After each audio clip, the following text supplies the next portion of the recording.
Graduation नंतर उत्तम job मिळवायचा जर असेल तर विद्यार्थ्यांनी कशा पद्धतीचं शिक्षण घेतलं पाहिजे?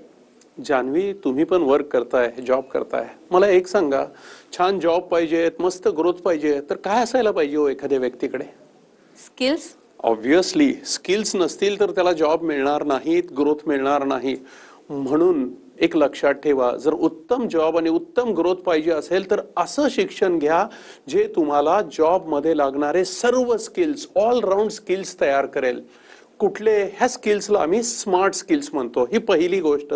आणि दुसरी गोष्ट, असं कॉलेज निवडा जे स्किल तर देईलच, त्यासोबत तुम्हाला प्लेसमेंटसाठी ॲश्युरन्स देईल. या दोन गोष्टी गरजेच्या. तर कुठले हे स्मार्ट स्किल? म्हणजे SMART, स्मार्ट स्किल्स म्हणून ओळखले जातात हे स्किल्स, ज्यानं यश मिळतं.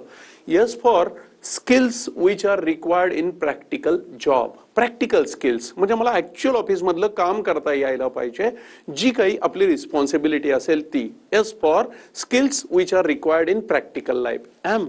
M for mastery in communication, confidence आणि personality.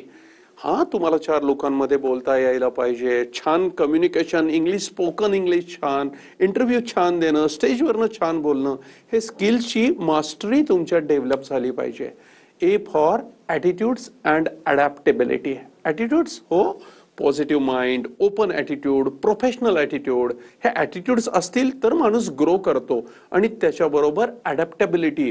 World is changing very fast. नवीन येणारी technology, throughout life learning करत राहणं काही ना काही, हे स्किल्स खूप गरजेचे आहेत. So A for adaptability. R for real world experience. जॉबमध्ये जाताना पहिला प्रश्न विचारला जातो, do you have experience?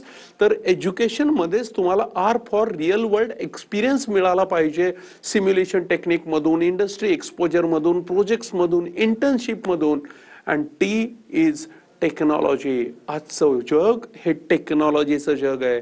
So सगळे CRM असतील, AI असेल, MS ऑफिस असेल, हे सगळे फिनटेक असेल, HR टेक असेल, डिजिटल मार्केटिंग असेल, अशा पद्धतीच्या टेक्नॉलॉजीमध्ये मास्टर करणारं एज्युकेशन पाहिजे.